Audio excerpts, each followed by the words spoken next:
Hello दोस्तों, नमस्कार। कैसे हैं आप सभी लोग। मेरा नाम है राज कौशल। आज हम लोग बात करेंगे पृथ्वी की आंतरिक संरचना की। दोस्तों, पृथ्वी की आंतरिक संरचना यानी internal structure of the earth, पृथ्वी की पृथ्वी की आंतरिक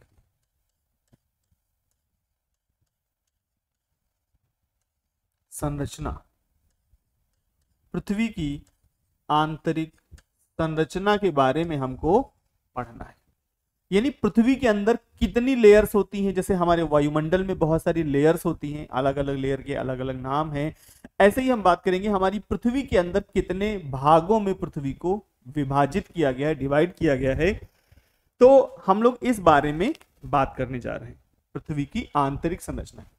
एक चीज आप ध्यान रखिएगा, पृथ्वी की सरफेस के नीचे जब हम बढ़ते हैं तो टेम्परेचर में भी वृद्धि होती है। जैसे अगर हम जैसे ऐसे नीचे बढ़ रहे हैं, जितना हम पृथ्वी की सरफेस से नीचे डेप्थ में जाते जाएंगे उतना ही टेम्परेचर बढ़ता जाएगा। प्लस मींस बढ़ना, टेम्परेचर राइज करेगा।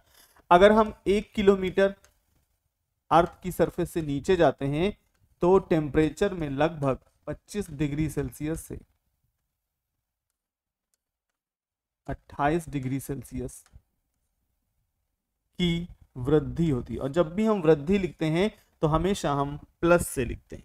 हम इसको सही कर दे रहे हैं, इसको हम लिखते हैं प्लस से, यानी प्लस। 1 किलोमीटर पृथ्वी की सतह से नीचे जाने पर तापमान में 25 डिग्री सेल्सियस से 28 डिग्री सेल्सियस की प्लस माने वृद्धि होती है, यानी तापमान बढ़ता है। जब भी हम नीचे जाते हैं तो तापमान बढ़ता है।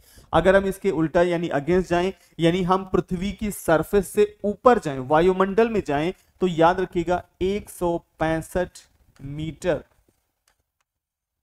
पृथ्वी की सतह से ऊपर जाने पर तापमान में 1 डिग्री सेल्सियस की कमी होती है। और कमी को लिखते हैं माइनस से। माइनस माने कमी, यहां लिख देते हैं माइनस का मतलब तापमान में कमी। वहीं पर अगर हम प्लस के चिन्ह की बात करें तो इसका मतलब होता है तापमान में वृद्धि। तापमान में वृद्धि, तापमान में वृद्धि मतलब प्लस का चिन्ह, ये बढ़ रहा है, और माइनस मतलब घट रहा है। ठीक है, याद रखिएगा, भूलिएगा नहीं। ये तो हम 165 मीटर ऊपर गए हैं। अगर हम 1 किलोमीटर ऊपर चले जाएं,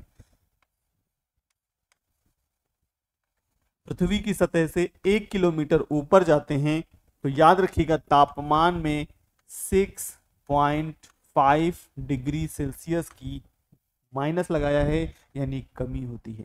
ऊपर जाने पर तापमान घटता है। अगर हम 165 मीटर सतह जैसे सरफेस है और इस सरफेस से हम ऊपर जा रहे हैं, जितना ऊपर जाएंगे उतना ही तापमान डिक्रीज होगा। यानी अगर हम मात्र 165 मीटर ऊपर जा रहे हैं तो तापमान 1 डिग्री सेल्सियस घट जाएगा।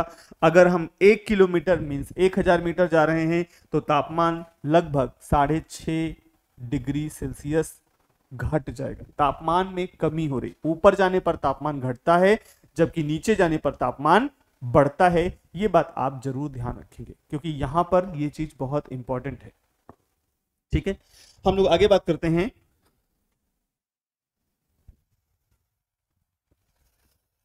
अब हम लोग चूंकि पृथ्वी की आंतरिक संरचना पढ़ने जा रहे हैं तो पृथ्वी की आंतरिक संरचना समझने के लिए हमको समझना पड़ेगा कि हम कैसे समझेंगे। जैसे मान लीजिए कि ये हमारी अर्थ है, ये हमारी अर्थ है, और हमारी अर्थ में ये वाला हिस्सा और ये वाला हिस्सा जानते हैं आप पोल्स कहलाते हैं, और जो ऊपर है इसको हम नॉर्थ पोल कहते हैं। नॉर्थ पोल, और ये वाला हिस्सा है साउथ पोल।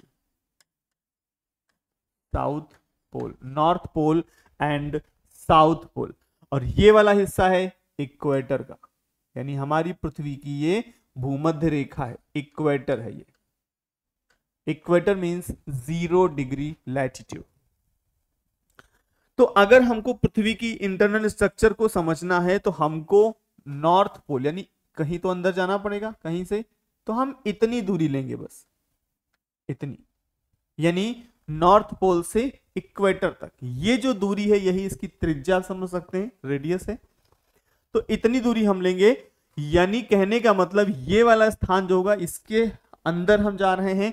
तो बस हम यही 1/4 पार्ट, देखिए अगर हम पूरी पृथ्वी को ऐसा समझ लीजिए, चलिए दोनों पोल्स को मिला देते हैं, तो ये वाला जो हिस्सा है ये इधर का, इस 0 डिग्री लॉन्ग, ये 0 डिग्री लॉन्गिट्यूड है, मींस जीएमटी है, ग्रीनविच मीन टाइम, और ये वाली इक्वेटर है यानी भूमध्य रेखा या विषुवत रेखा आप कह सकते हैं, ये भूमध्य रेखा, और ये 0 डिग्री देशांतर रेखा, और ये 0 डिग्री अक्षांश रेखा का हो, चाहे इक्वेटर का हो, चाहे भूमध्य रेखा का हो, चाहे विषुवत रेखा का हो, और ये वाली इसको हम 0 डिग्री लॉन्गिट्यूड यानी देशांतर कह सकते हैं, 0 डिग्री देशांतर रेखा, और इसी को जीएमटी यानी ग्रीनविच मीन टाइम कह सकते हैं, इसी को हम प्राइम मेरिडियन भी कहते हैं। ठीक है, तो इस रेखा के पूरब में जो आधा गोला है इसको हम कहते हैं पूर्वी गोलार्ध, इस रेखा के इधर पश्चिम वाला गोला पश्चिमी गोलार्ध, इस इक्वेटर के ऊपर का आधा गोला उत्तरी गोलार्ध, और नीचे वाला आधा गोला दक्षिणी गोलार्ध। ठीक है, तो अगर हम पूरी पृथ्वी को समझना चाहें तो पूरी पृथ्वी को समझने के लिए हमको किसी भी एक पार्ट को समझना पड़ेगा। जैसे पूरी अर्थ को यदि हम 4 इक्वली पार्ट में ऐसे हमने डिवाइड कर दिया, तो इसका अगर ये वाला भाग हम रीड कर लेंगे तो जो इसमें होगा वही इसमें होगा, वही इसमें होगा, वही इसमें होगा, यानी सभी पार्ट इक्वल होंगे, एक जैसे होंगे। तो इनमें किसी भी हम एक पार्ट को अगर रीड कर लें तो कहने का मतलब ये कि हमको जानकारी पूरी मिल जाएगी। जैसे मान लो हम इस पार्ट को पढ़ लेते हैं सॉरी, तो जब हम इस पार्ट को पढ़ लेंगे तो जो इस पार्ट में होगा वही सभी में होगा, यानी हम पूरी अर्थ के स्ट्रक्चर के बारे में, इंटरनल स्ट्रक्चर के बारे में बहुत अच्छे से समझ सकते हैं। तो इसी 1/4 पार्ट को हम जूम कर लेते हैं। देखिए जूम कर रहे हैं,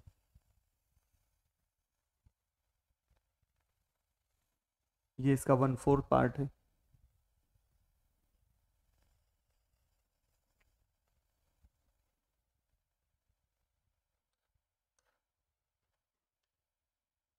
ठीक है, 1/4 पार्ट हो गया इसका। अब इस 1/4 पार्ट थोड़ा सा बड़ा बना देते हैं,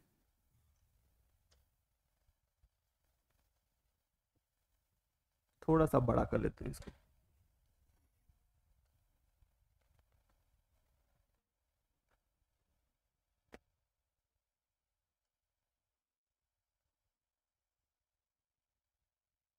ये इसका 1/4 पार्ट है, और ये हमारी ये वाली जो है इसको हम बोलते हैं सरफेस, अर्थ सरफेस यानी पृथ्वी की बाहरी सतह। तो ये हमारी है सरफेस, ये वाला हिस्सा, ये हमने वही अर्थ का 1/4 शेप लिया है, ये वाला पार्ट हमने लिया है, इस पार्ट को हमने लिया है, और इसी पार्ट को हमने सुपर जूम कर लिया है। ठीक है, अब हम बताएंगे हमारी पृथ्वी के इंटरनल स्ट्रक्चर में कैसा स्ट्रक्चर होता है। तो जो 1/4 भाग में होगा वही इसमें होगा, वही इसमें होगा, वही इसमें होगा, यानी कुल मिलाकर हम पृथ्वी के आंतरिक भागों में बारे में जान सकते हैं बहुत अच्छे से, कंफ्यूजन बिल्कुल नहीं होगा। हम बता रहे हैं कैसे। जैसे ये सरफेस है, इसी सरफेस पर माउंटेन्स होते हैं, माउंटेन्स, इसी सरफेस पर माउंटेन होते हैं, पर्वत श्रेणियां, जैसे हमारा हिमालय माउंटेन, बहुत दुनिया में माउंटेन है, अरावली भारत में ही है, हिमालय, ये सब बहुत सारे पर्वत हैं। जो भी पर्वत हैं वो हैं तो जमीन के ऊपर ही, सरफेस के ऊपर ही, इसी के ऊपर हमारे आपके मकान बने होते हैं, मकान बना देते हैं। जैसे ये मान लीजिए मकान बना है, ऐसे स्ट्रक्चर बने होते हैं। ठीक, इसी के ऊपर पेड़ पौधे होते हैं यानी वनस्पतियां होती, जंगल होते हैं, ऐसे जंगल हैं, पेड़ बने हैं। ठीक, ये वनस्पतियां हो गई, यानी कहने का मतलब ये कि सब कुछ इसी के ऊपर है। अब एक चीज और स्ट्रक्चर में होती है, इसी के ऊपर यहां पर समुद्र होते हैं, तो समुद्र भी बना लेते हैं।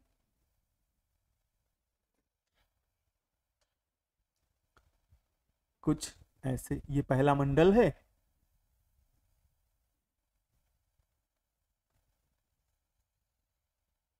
और इस पहले मंडल में ये वाला जो हिस्सा है यहां पर, ये समुद्र है। अंदर टच नहीं करता, ध्यान रखिएगा, टच नहीं करता, ये दूरी है थोड़ी, ठीक है। अगर ऐसे समझ में ना आ रहा हो तो थोड़ा सा हम हिस्सा छोटा कर सकते हैं इसको।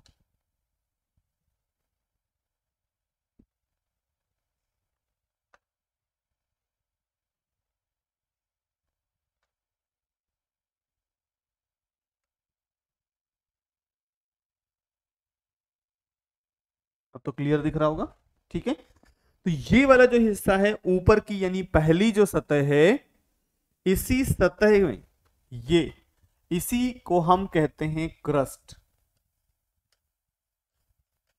और इस क्रस्ट को हिंदी में भूपर्पटी कहते हैं। भूपर्पटी। परपटी का मतलब दोस्तों होता है पपड़ी से, परपटी माने पपड़ी।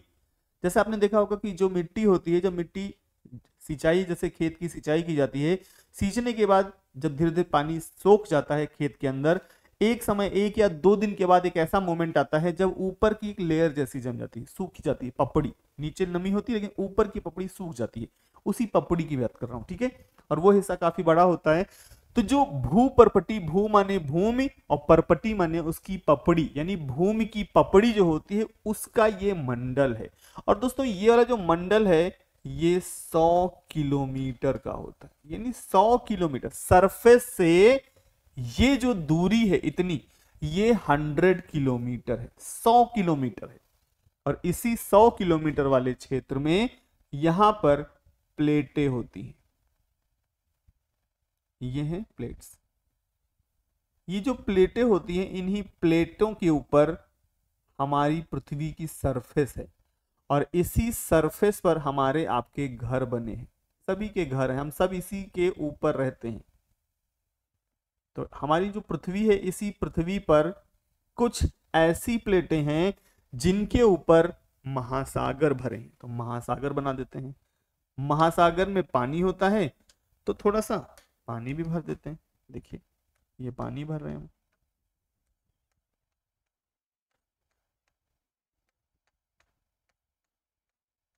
ये ओशन है और ओशन में हमने वाटर फिल कर दिया।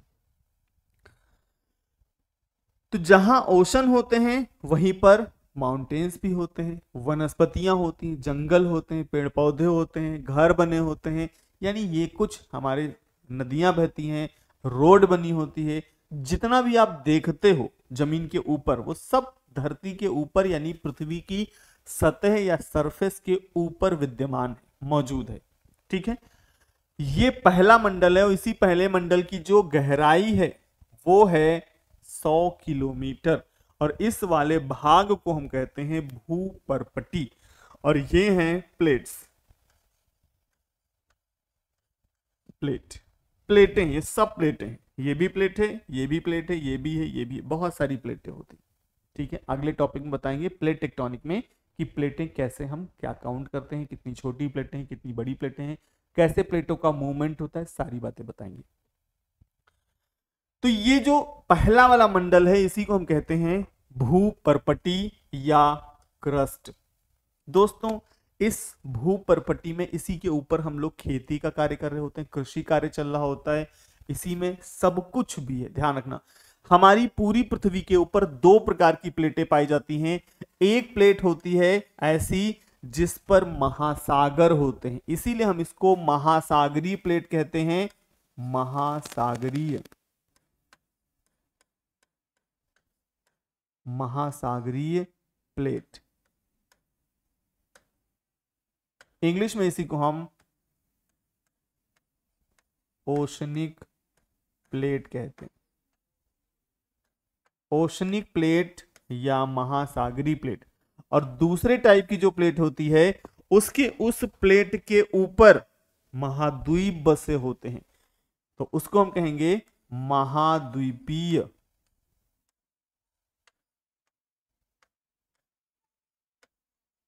महाद्वीपीय प्लेट। और इस महाद्वीपीय प्लेट को, महाद्वीप का मतलब कॉन्टिनेंट, यानी हम इसी को कहेंगे कॉन्टिनेंटल प्लेट। Continental plate. एक होती है ओशनिक प्लेट, दूसरी होती है कॉन्टिनेंटल प्लेट। ध्यान रखिएगा, दोनों प्लेटें होती हैं इस प्रकार से हमारी पूरी पृथ्वी पर। ऐसी कुछ प्लेटें हैं जिन पर कॉन्टिनेंट बसे हैं, तो उनको हम कहेंगे कॉन्टिनेंटल प्लेट। कुछ ऐसी प्लेटें हैं जिनके ऊपर ओशन है, तो हम कहेंगे ओशनिक प्लेट। ठीक, दो ही प्रकार की प्लेटें होती, ध्यान रखिएगा। बहुत खास चीजें हैं, बहुत खास चीजें बता रहे हैं, बहुत एक एक चीज बहुत इंपॉर्टेंट है, इसलिए बहुत ध्यान से 100% आप प्लीज यहां देना।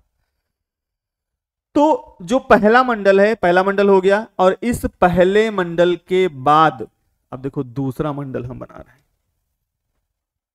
100 किलोमीटर तक हो गया, और इस 100 किलोमीटर के बाद ये है दूसरा मंडल। इस दूसरे मंडल की अगर हम बात करें, तो इस दूसरे मंडल की जो भी हम मंडल की डेप्थ लेंगे, ध्यान रखिएगा, उसकी डेप्थ हम पृथ्वी की सतह से लेंगे। अब जब पहला मंडल था तो यहां से सरफेस से 100 किलोमीटर था, और अब हम दूसरे मंडल की बात कर रहे हैं, तो इसकी भी हम गहराई जो है सतह से ही नापेंगे। ये दूरी दोस्तों, ये दूरी जो है ये है 200 किलोमीटर। कितनी? 200 किलोमीटर। और इसी 200 किलोमीटर में यहां पर ये मैग्मा भरा है। ये है मैग्मा। ये वही मैग्मा है जब ज्वालामुखी फटते हैं, तो ज्वालामुखी के फटने से, यानी वॉल्केनिक इरप्शन होने से, ये मैग्मा रिलीज होता है अर्थ के अंदर से, बाहर आता है। जब तक ये यहां भरा रहता है तब तक हम इसे मैग्मा कहते हैं, मैग्मा। और दोस्तों जो मैग्मा होता है, इस मैग्मा, यहां लिख दे रहा हूं, मैग्मा, हिंदी में इसको भी हम मैग्मा ही कहते हैं। और इस मैग्मा के अगर हम टेम्परेचर की बात करें, मैग्मा के टेम्परेचर की बात करें, तो जो इसका टेम्परेचर होता है ये 1000 से 1200 डिग्री सेल्सियस तक होता है। 1000 degree Celsius to 1200 degree Celsius. 1000 से 1200 डिग्री सेल्सियस तक इसका टेम्परेचर होता है, यानी बहुत गर्म है, बेहद गर्म है। चूंकि ये जो कंडीशन की अगर हम इसकी बात करें, तो ये सेमी लिक्विड कंडीशन में होता है। सेमी लिक्विड का मतलब होता है अर्ध तरल अर्ध ठोस अवस्था, यानी ना तो सॉलिड है ना तो लिक्विड है, ये मिक्स है। ऐसे समझ लीजिए जैसे तारकोल को गर्म कर दिया जाए खूब कस के, भट्टी के ऊपर तारकोल को ड्रम रख दिया जाए और उसको खूब खौला दिया जाए, तो जो गाढ़ा गरम और चिपचिपा तरल पदार्थ बनता है, उसी को हम क्या कहते हैं? उसको हम डामर यानी कोल कहते हैं। समझ लीजिए जैसे तारकोल, तारकोल नाम पड़ा, तारकोल कहते हैं, या हिंदी में डामर भी कह देते हैं लोग। उसी से रोड का कंस्ट्रक्शन होता है, रोड बनाई जाती है ताकि गिट्टियों को आपस में मिक्स बांधे रखे। तो ये वाली जो कंडीशन है, ये उसी पिघले हुई तारकोल जैसी अवस्था है, क्योंकि बहुत गर्म होता है। इसका भी टेम्परेचर 1000 से 1200 है, और गर्म होने के साथ साथ सेमी लिक्विड कंडीशन में होता है, ना तो सॉलिड है ना तो लिक्विड है, ये मिक्स है, सेमी लिक्विड, अर्ध तरल अर्ध ठोस अवस्था में ये मौजूद है। और दोस्तों अगर हम इसके नाम की बात करें, तो जो इसका नाम है, इसका नाम बहुत इंपॉर्टेंट, ध्यान रखिएगा, इसी को हम कहते हैं एस्थेनोस्फीयर। इसका नाम है।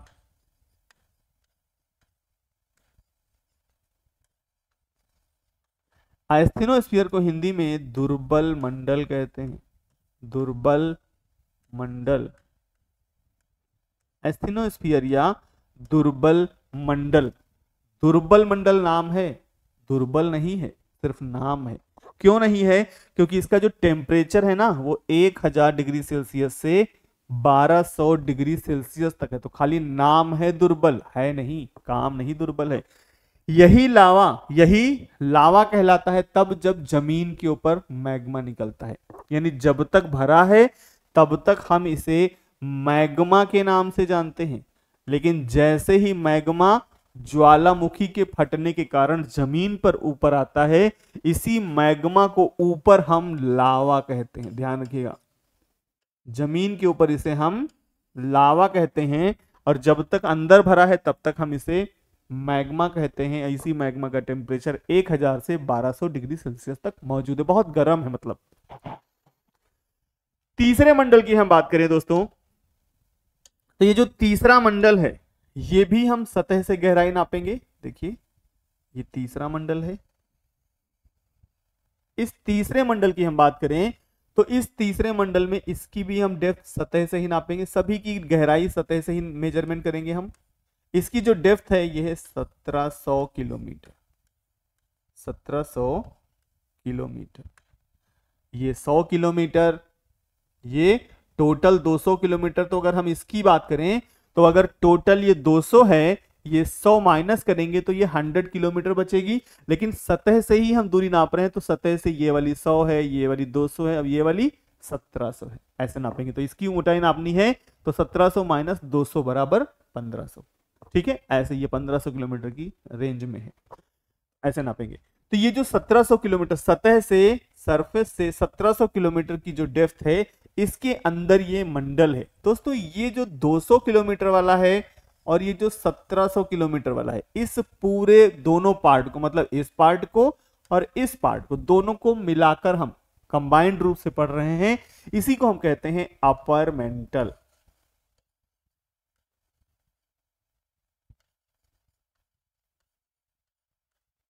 अपर मेंटल हिंदी में कहते हैं ऊपरी, मेंटल मतलब अनुपटल।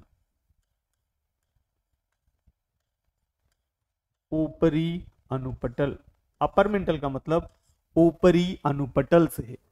दोस्तों इस ऊपरी अनुपटल के बाद जो अगला मंडल है, ऊपरी अनुपटल के बाद अगला जो मंडल है उसके बारे में बात करते हैं। देखिए अब फिर से सतह से ये दूरी होगी, ये दूरी है 2900 किलोमीटर। पृथ्वी की सतह से 2900 किलोमीटर की गहराई तक, इसको हम कहते हैं लोअर मेंटल। लोअर मेंटल, जैसे ये अपर मेंटल तो ऊपरी अनुपटल, ऐसे लोअर मेंटल यानी लोअर माने निचला, निचला, और मेंटल का मतलब ऊपर लिखा है अनुपटल, यानी ये निचला अनुपटल है। अभी सबके बारे में बात करेंगे, थोड़ा सा रुकिए। फिर इसके बाद अगर हम अगले मंडल की बात करें तो इसका जो अगला मंडल है ये है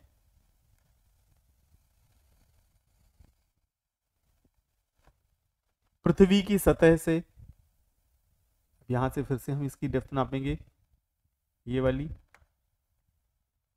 4700 किलोमीटर, 4700 किलोमीटर में है, और इसे हम कहते हैं outer core. Outer core, outer का मतलब दोस्तों आप जानते हैं बाहरी होता है। बाहरी, कोर को हिंदी में कोर कहते हैं, बाहरी कोर। और बाहरी कोर 4700 किलोमीटर की डेप्थ में मौजूद होती है, मतलब सतह से 4700 किलोमीटर तक बाहरी कोर है। अगर हम इसकी मोटाई निकालना चाहें तो 4700 माइनस 2900, ऊपर का घटा देंगे सारा तो इसकी मोटाई निकल आएगी। ठीक है, अगला जो मंडल है, इस मंडल के बारे में अगर हम बात करें तो इस मंडल को हम कहते हैं, ये वाला मंडल है, इसकी जो मोटाई है वो है 5150 किलोमीटर। 5150 किलोमीटर, और इसी को दोस्तों हम लोग ट्रांजिशनल लेयर कहते हैं।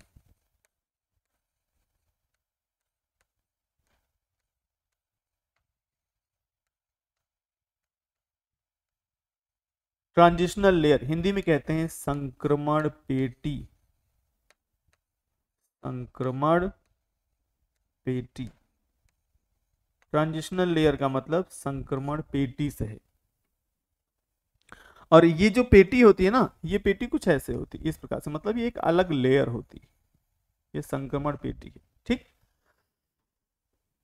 इसके बाद जो अगला मंडल है, अगले मंडल की बात कर लेते हैं, यानी अर्थ के सेंटर पार्ट में, और इसी सेंटर पार्ट में ये वाला जो हिस्सा है, अब इसकी भी गहराई यहां से पूरी यहां तक लेंगे, यहां तक।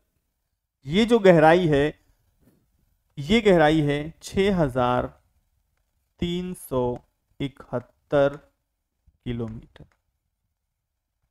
6371 किलोमीटर, 6371 किलोमीटर, 6371 किलोमीटर के अंदर, यानी पूरा ये वाला यहां से लेकर इस पॉइंट से लेकर इस पॉइंट तक, ये जो दूरी है, ये पूरी दूरी की गहराई है 6371 मीटर, 71 किलोमीटर, सॉरी मीटर नहीं, किलोमीटर, सब कुछ किलोमीटर में है।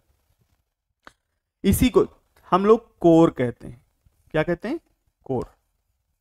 ये कोर है। चूंकि ध्यान दीजिए ये 4700 किलोमीटर वाली ये आउटर कोर है, तो इसी का एक दूसरा नाम है inner core. Inner core, inner core का मतलब आंतरिक कोर, ये आंतरिक कोर है। कोर को हिंदी में कोर भी कहते हैं, या इसी को क्रोड भी कहते हैं, ध्यान रखिएगा, कोर को क्रोड भी कहते हैं, और इनर कोर को आंतरिक कोर कह सकते हैं। आंतरिक कोर, इनर कोर कहिए, चाहे कोर कहिए, चाहे क्रोड कहिए, चाहे 6371 किलोमीटर की गहराई का मंडल कहिए, ठीक है। ये जो दूरी है, ये है दूरी 6371 किलोमीटर, ठीक है। नाम इसके कोर, क्रोड या आंतरिक कोर, इंग्लिश में इनर कोर या खाली कोर कह सकते हो, ये है। ये तो हमारा एक मंडल हो गया, मतलब एक चौथाई वाले भाग का पूरे मंडल हो गए, ठीक। ये इतने मंडलों में है। ये वाला जो हिस्सा है जिसमें अपर मेंटल लोअर मेंटल है, दोस्तों इसी को कंबाइंड रूप से साझेदारी में पढ़ते हैं। अपर मेंटल और लोअर मेंटल को मिक्स करके पढ़ते हैं, इसी को हम को मेंटल कहते हैं। क्या कहते हैं? मेंटल। ये मेंटल कहलाता है। तो सवाल भी पूछा जाता है, ये नहीं कहेगा अपर मेंटल या लोअर मेंटल, कहेगा बताओ मेंटल में कौन कौन सी धातुएं पाई जाती हैं, ऐसे सवाल वो पूछता है। थोड़ा कंफ्यूजन ट्रिकी सवाल पूछता है, ठीक है। तो देखिए धातुओं की बात आई है, तो पहले धातुओं की बात कर लेते हैं। अगर हम बात करें पृथ्वी की क्रस्ट में जो धातुएं पाई जाती हैं, इन धातुओं के जो नाम है वो हैं सियाल। याद रखिएगा, बहुत आसान चीज बता रहे हैं, सियाल। और सियाल को हम लिखते हैं SIAL। दोस्तों ये सियाल लिखा है, सियाल लिखा है। और इसी सियाल में जो SI है, इसी को हम कहते हैं सिलिका, सिलिका। और AL का मतलब होता है एल्यूमिनियम।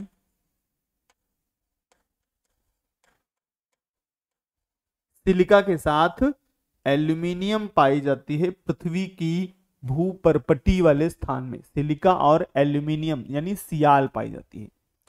दूसरे नंबर की बात आती है कि बताइए पृथ्वी के मेंटल में कौन कौन सी धातुएं पाई जाती हैं। तो याद रखिएगा, अपर मेंटल ये वाला पार्ट और लोअर मेंटल ये वाला पार्ट, मतलब ये वाला जो हिस्सा है, इतना हिस्सा ये वाला, हम इसकी बात करें, ये पूरा का पूरा ही मेंटल है, ठीक।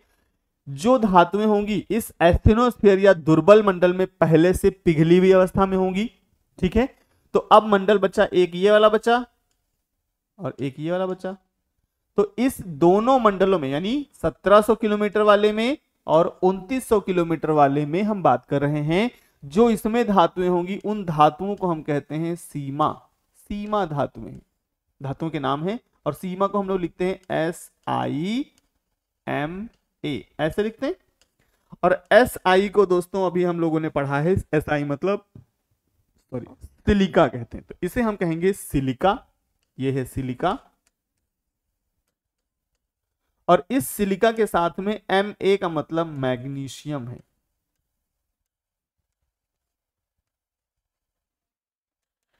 सिलिका के साथ मैग्नीशियम पाया जाता है, ठीक है। इतना समझ में आ गया।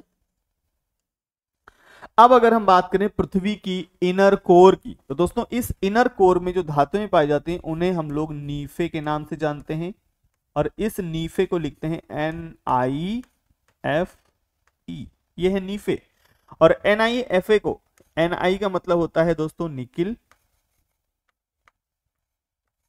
निकिल, और Fe को हम कहते हैं फेरस। और दोस्तों इसी फेरस को हम लोग आयरन भी कहते हैं। फेरस का मतलब लोहा, आयरन माने लोहा। फेरस या आयरन, फेरस या आयरन, ठीक, फेरस कहो या आयरन कहो। तो निकिल के साथ फेरस पाई जाती, सॉरी,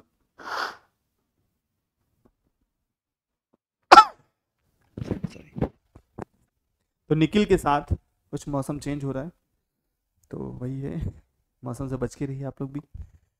तो नीफे पाई जाती है, निकिल और फेरस मौजूद है यहाँ पे, ध्यान रखिएगा। अब देखो सवाल कैसे पूछा जाएगा, सवाल पूछा गया बताइए आयरन कहाँ पाई जाती, लोहा कहाँ है, लोहा कहाँ है 6371 किलोमीटर की गहराई में। या तो गहराई पूछेगा या उस मंडल का नाम पूछेगा कि बताओ कोर में कौन सी धातु पाई जाती है, या मेंटल में कौन सी धातु पाई जाती है, या क्रस्ट में कौन सी धातु पाई जाती है, ऐसे वो सवाल पूछ सकता है, अलग अलग तरीके। या पूछेगा बताइए युग्म बनाएगा सिलिका और एल्यूमिनियम कहाँ पाए जाते हैं, या सिलिका के साथ मैग्नीशियम कहाँ पाई जाती है, या खाली मैग्नीशियम कहाँ पाई जाती है अधिक मात्रा में, या एल्यूमिनियम अधिक मात्रा में किस जगह पर मौजूद है। तो ऐसे भी सवाल वो पूछ सकते हैं, मतलब सवाल वो घुमाता है, लेकिन आपको घूमना नहीं है, थोड़ा सा ध्यान देना है, रिवीजन करना है। और जो रिवीजन करता है उसका सवाल जल्दी गलत नहीं होता, क्योंकि बहुत सारे सवाल ऐसे होते हैं जो रिपीट होते रहते हैं, और एक बार अगर सिलसिला रिपीट होने का शुरू हो गया तो याद रखिएगा बार बार होता रहेगा। आप सवाल देखेंगे आपको याद आएगा, अच्छा ये उस प्रैक्टिस सेट में लगाया था, टिक लगा दो, इसका उत्तर ये होगा। आपको बाकी ऑप्शन भी देखने, वही ढूंढोगे जो आंसर है, ठीक है। जैसे उत्तर प्रदेश की राजधानी दिमाग में पहले से है कि लखनऊ, फटाक से लखनऊ ही ढूंढोगे कहाँ है, बस टिक लगा दोगे। ऐसे ही सारे सवालों के उत्तर आपको ज्यादातर हेल्प मिल जाएगी प्रैक्टिस करने से, क्योंकि practice makes a man perfect.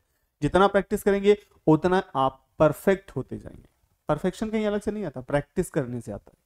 जो तीरंदाज लोग तीर की प्रैक्टिस करते हैं वो बार बार प्रैक्टिस करते हैं, ठीक है। जो चैंपियनशिप में जाते हैं वो बार बार प्रैक्टिस करके ही पहुंचते हैं वहां, ठीक है। तो अलग अलग कंडीशन है। आगे हम लोग बात करें तो अब देखिए ये 1/4 पार्ट है, और ये 1/4 पार्ट को हमने पढ़ा है, और इसी 1/4 पार्ट में ये जो कंडीशन हमने बताई है, ये इस 1/4 या 1/4 पार्ट की जो इसमें है वही पूरा मंडल हमने बना है। यानी ऐसा ही इसमें होगा, ऐसा ही इसमें, और इसमें अन्य 3 भागों में होगा, ऐसे तो होगा। यहां पर दोस्तों कुछ असंबद्धताएं भी पाई जाती हैं। असंबद्धताएं जो पाई जाती हैं उनके बारे में हम लोग बात कर लेते हैं थोड़ा। तो देखिए हम अलग मार्कर ले लेते हैं, इसमें कोई कलर ऐसा लेते हैं जो अभी तक यूज ना किया हो, dark grey colour, green use कर लेते हैं, ठीक है। एक यहां पर असंबद्धता पाई जाती है, डिसकंटिन्यूटी पाई जाती है, तो दिखेगा भी नहीं लग रहा है, दूसरा लेते हैं, व्हाइट ले लेते हैं सबसे बढ़िया, ठीक। यहां पर एक डिसकंटिन्यूटी पाई जाती है, असंबद्धता पाई जाती है, और इस असंबद्धता को हम बोलते हैं देहमेन डिसकंटिन्यूटी। इसका नाम है देहमेन, देहमेन डिसकंटिन्यूटी।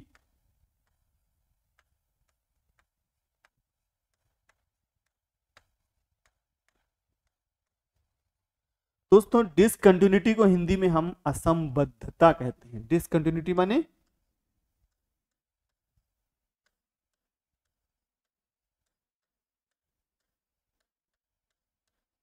डिसकंटिन्यूटी को हिंदी में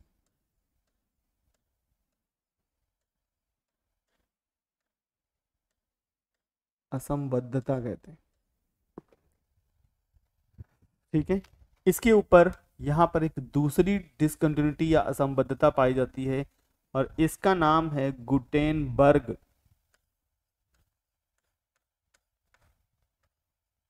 गुटेनबर्ग डिसकंटिन्यूटी।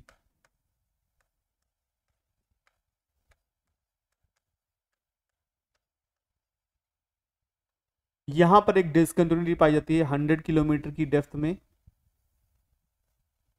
ये वाली, ये भी एक डिसकंटिन्यूटी है। और इस डिसकंटिन्यूटी को हम लोग बोलते हैं मोहो डिसकंटिन्यूटी। मोहो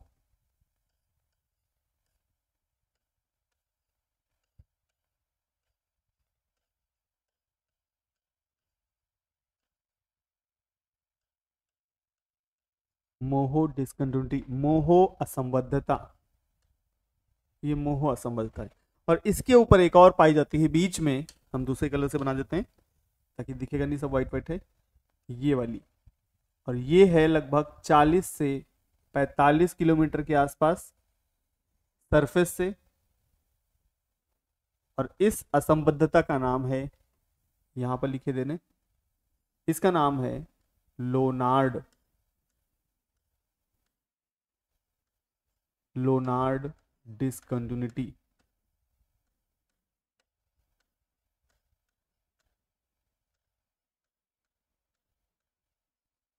लोनार्ड असंबद्धता, लोनार्ड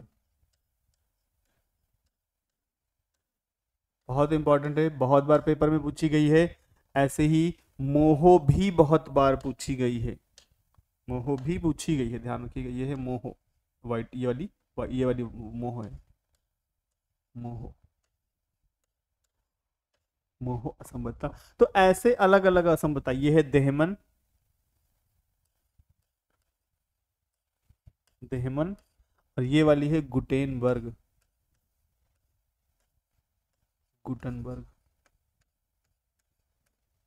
ठीक है दोस्तों, जो हमारी पृथ्वी का टेम्परेचर है, जो इनर कोर या कोर का तापमान है, जो 6371 किलोमीटर की गहराई में है, इसका टेम्परेचर की अगर हम बात करें तो इसका टेम्परेचर जो है वो है 4500 डिग्री सेल्सियस से लेकर 5500 डिग्री सेल्सियस तक। ये बहुत गर्म है। आपको मालूम है कि सूर्य की जो बाहरी सतह है, उस बाहरी सतह का तापमान 6000 डिग्री सेल्सियस है। अब आप सोचिए हमारी पृथ्वी अंदर से कितना गर्म है, बहुत गर्म है। ठीक है, लेकिन फिर भी पृथ्वी घूम रही है, ब्लास्ट नहीं हो रहा। इतना टेम्परेचर होने के बाद भी अंदर से ब्लास्ट नहीं कर जा रही। ये हमारी अर्थ का 1/4 पार्ट है। थोड़ा सा और समझाना चाहेंगे, जैसे ये हमारी अर्थ है और हमारी अर्थ का ये 1/4 पार्ट है। एक मिनट,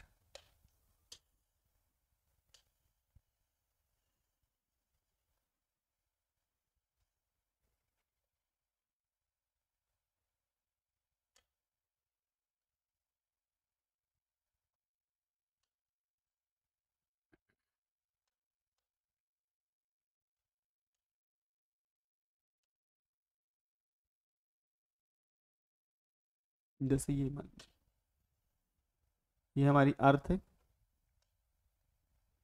और हमारी अर्थ में ये वाला पहला मंडल है, दूसरा मंडल, पहला मंडल भी बना देते, देखिए।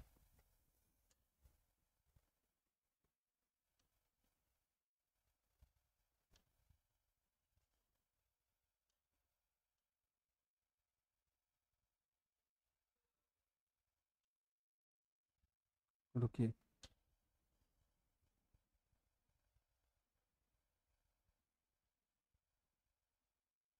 ये हमारा मंडल हो गया। ये वाला जो पहला वाला मंडल है, इसी में प्लेट्स पाई जा रही हैं, ध्यान से देखिए। ये हैं प्लेटें, कुछ ऐसे।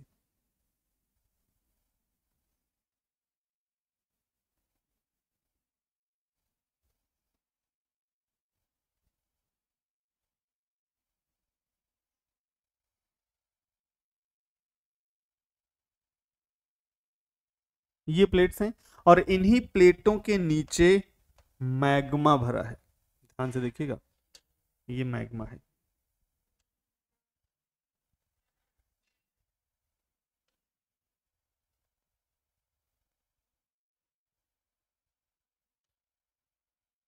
ये मैग्मा है और इस मैग्मा वाले स्थान में मैग्मा भर देते हैं। ये देखिए, मतलब ये पूरा जो पार्ट है ये ऐसे मैग्मा से फुलफिल है, इस प्रकार से। यहाँ पर ये पूरा मैग्मा भरा हुआ है।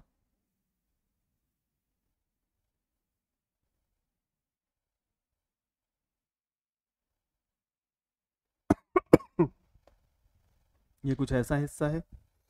और इसके बाद इस पृथ्वी चूंकि घूम रही है और पृथ्वी के सेंटर की अगर हम बात करें तो हमारी जो पृथ्वी का सेंटर है वो कुछ ऐसा है।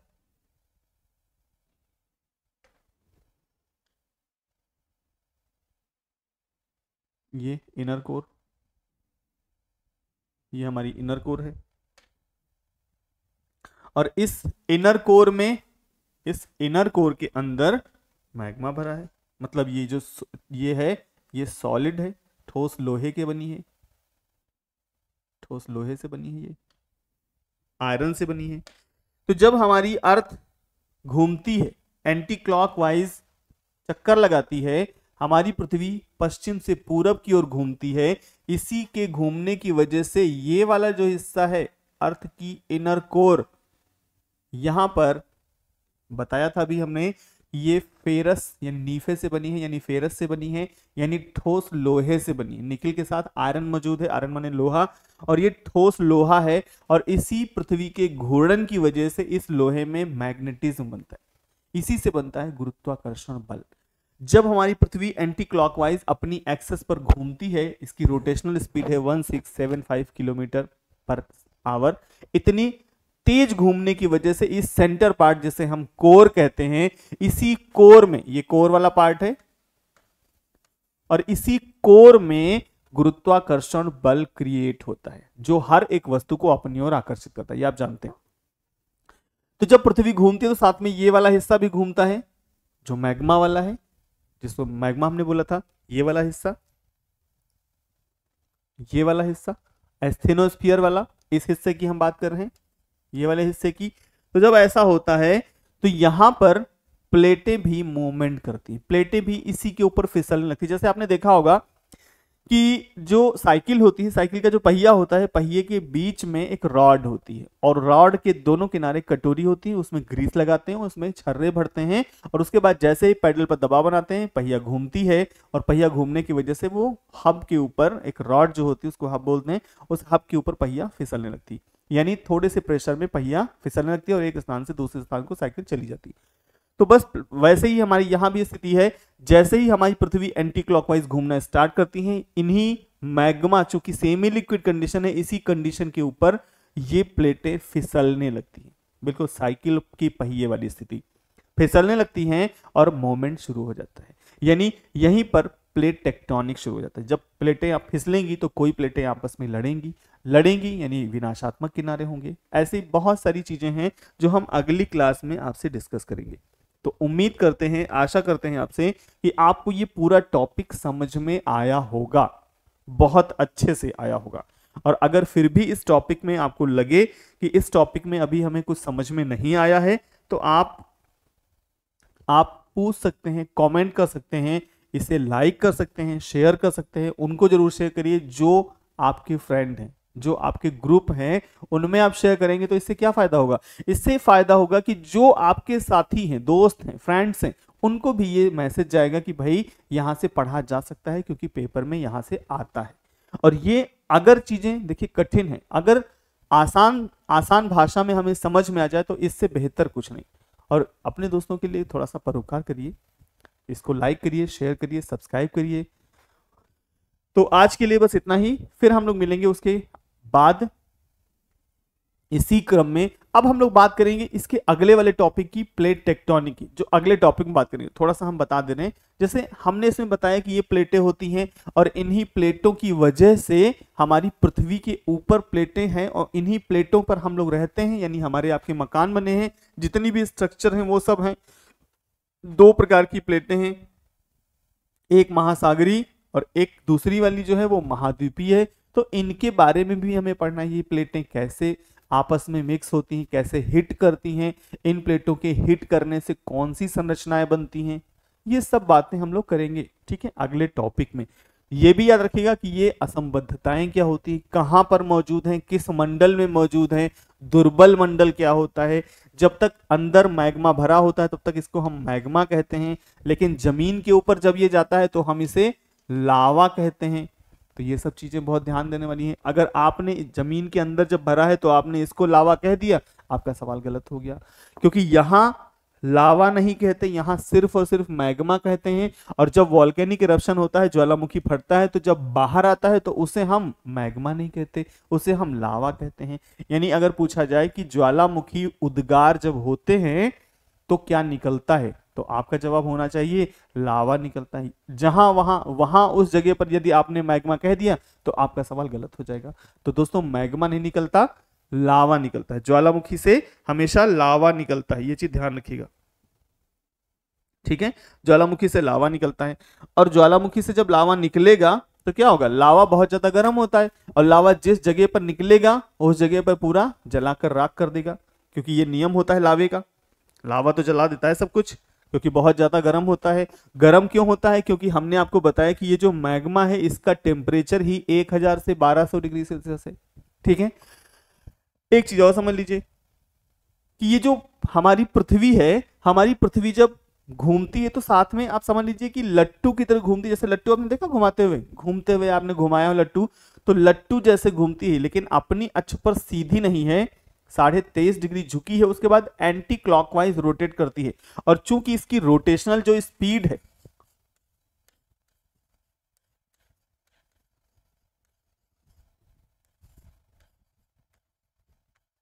ये बहुत ज्यादा है,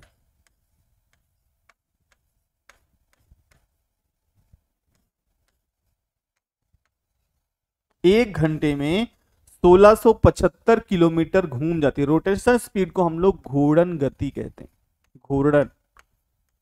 घूर्णन गति। और घूर्णन गति का मतलब होता है जब हमारी पृथ्वी अपनी अक्ष पर घूमती है, तो एक घंटे में 1675 किलोमीटर घूम जाती है। इसी के घूमने की वजह से ये प्लेटें फिसलती हैं, और जब प्लेटें फिसलती हैं तो कभी ना कभी प्लेटें आपस में टकराती हैं। कैसे फिसलेंगी, हमने बताया जब पृथ्वी घूम रही है तो जो भारी प्लेट होगी, इसमें देखो कुछ प्लेटें छोटी हैं कुछ प्लेटें बड़ी हैं, तो जो छोटी प्लेटें होंगी वो हल्की होंगी। भाई डेप्थ सबकी 100 किलोमीटर है, लेकिन लंबाई कम है, किसी की ज्यादा है, ये ज्यादा है ये कम है, ये वाली कम है, इसकी बात करें ये कम है ये ज्यादा है। तो जो ज्यादा होगी यानी जो बड़ी प्लेट होगी, उस बड़ी प्लेट का वजन भी ज्यादा होगा कि नहीं होगा, बड़ी प्लेट है भारी होगी। हल्की प्लेट है, छोटी प्लेट है तो वो हल्की होगी। अगर प्लेट छोटी है तो जाहिर सी बात है हल्की होगी, अगर प्लेट बड़ी है तो वो भारी होगी। और जो भारी प्लेट होगी उसको मूवमेंट करने में टाइम लगेगा, यानी स्लो मूवमेंट करेगी। जो हल्की होगी वो बहुत तेजी से फिसलते हुए घूमती रहेगी, पूरी पृथ्वी पर ऐसे ऐसे घूमती रहेगी। तो हल्की और भारी प्लेटें आपस में टक्कर हो जाती है। जैसे अगर हम पृथ्वी के चारों तरफ किसी को घुमाना चाहें, ऐसे ये घूम रहा है, कोई सैटेलाइट मान सकते हैं घूम रहा है, तो अगर किसी भी सैटेलाइट को घूमने में अगर हम बराबर स्पीड मैनेज करके चलते हैं, जैसे दो सैटेलाइट हैं, जैसे मान लो एक सैटेलाइट यहां पर है और दूसरा सैटेलाइट यहां पर है, तो अगर हम दोनों की स्पीड समान रखेंगे तो क्या होगा, आराम से घूमते रहेंगे, कोई दिक्कत नहीं। जितना ये आगे बढ़ेगा उतना ही ये भी आगे बढ़ जाएगा। लेकिन पता लगा एक की स्पीड है 20 किलोमीटर पर आवर और दूसरे की स्पीड है 30 किलोमीटर पर आवर, तो ये तो स्लो घूमेंगे ये फास्ट घूमेंगे। एक समय ऐसा आएगा कि जब ये इनको पीछे से हिट कर देंगे, टक्कर मार देंगे, यानी दोनों का नुकसान हो जाएगा, टूट फूट हो जाएगी, रैप्चरिंग होगी। यानी इसीलिए ये माना जाता है कि हम जब भी सैटेलाइट लॉन्च करें तो हम बराबर स्पीड में लॉन्च करें। ऐसे हम मतलब बता रहे हैं क्योंकि सैटेलाइट पढ़ा चुके हैं आपको। तो याद रखिएगा कि ये हमारी सॉलिड है, ठोस है, और यहीं पर मैग्नेटिज्म बनता है, गुरुत्वाकर्षण बल बनता है, जिसे हम स्मॉल जी से लिखते हैं। स्मॉल जी 9.8 होता है गुरुत्वाकर्षण बल। और ये एक ऐसा बल होता है जो पृथ्वी के अंदर कोर में जनरेट होता है, अपने आप बनता है। क्यों? क्योंकि पृथ्वी घूम रही है, इसी पृथ्वी के घूर्णन की वजह से गुरुत्वाकर्षण बल बनता है जो हर एक वस्तु को अपनी ओर आकर्षित करता है। ध्यान रखिएगा, इसी को न्यूटन साहब ने खोजा था। न्यूटन का पूरा नाम था सर आइजैक न्यूटन, इंग्लैंड के थे, ध्यान रखिएगा।